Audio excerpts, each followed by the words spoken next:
الله نبی فرمای لا يدخل الجنه جنت ته داخل نشي من كان في قلبه اغه انسان چې دغه په ځړ کې د ظریف اندازه باندې تکبري لویدا ذره به سره ویل شي یو قول محدثین دا ذکر کوي ذره دا معنا انسان چې کړه د خپل لاس په خوره باندې الودکی او به پوکی د دې پوکی سره چې دا کم خوره وال وتلې بس دخل ویل شي ذرات دومره تکبر چې کړه د سړي په ځړ کې موجود رسول الله فرمایي جنت نه نشي ته سړي دویم قول علماء دا ذکر کړي وي مراد د سړي نسور میګي دی د ډېر وړي کې په دې میګانو کې دریم قول دا د سور میګي دا سره یا اقدن ور وړانګه چې هغه کړی یو سری لور داخلي کې او دا وړ وړ ذرات غونې تاویږي دومره معمولی د دینه کم شي بالکل بهشته دی نه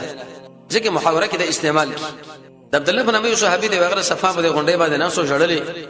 چې ته پوښتنه چې فلان ولې جاړي ومنګه یو عجیب حدیث د محمد رسول الله د ملګرو نو اوریدو د الله نبی فرمایي چې کله د سړي په ځړ کې د ظریف اندازه باندې تکبر وي دا جنت نه نشي داخله دی ابو بکر په مجلس کې ناشته رضی الله تعالی عنہ وی ویل یا رسول الله تکبر دا معنی چې انسان کیسه جامع و باندې کیسه سپلې گاډه بنگلا نبی صلی الله علیه وسلم ویل چې ان الله جمیل الله رب العزت کیسه يحب الجمال نظیف يحب النظافه تکبر دا معنی غمت الناس بل روایت کې راغلي دي غمس الناس خلق سپګنل د قران او سنت په صغر د باندې مقابله لکه دا مرز اکثر زموږ شوشو بر انسانانو کې شته یو طرف باندې به حدیثي آیات به موجوده په مسله او دا به د خبرو کې چې بالکل دا قران او سنت کې موجود دی خو زه نشم برداشت کوي زموږ په علاقه کې مصیبت او جنجالونه جوړيږي دي طویل شه تکبر محمد رسول الله فرمایي د ظریف اندازه باندې دا عمل چې چا بسړي کې موجود دي دا سړی به جنت ته ور داخل نشي کو عملونه دا چې کله موږ مړو شي به دا معلومات کیږي تکبر سمانه وېدته نه ابو بکر له ویلې بلکې دا د الله نعمت دي چې صبر بدن د کارش خلق سپک غنل لکه د دې وجنه مداخل الشیطان کې دلی کړی دي دریش طریقو کې ابلیس علیه لعنت په مسلمان باندې حمله کوي یو پکې دا د یو مسلمان او د دایس پک غنل چې مړ دل زو څنګه کېنم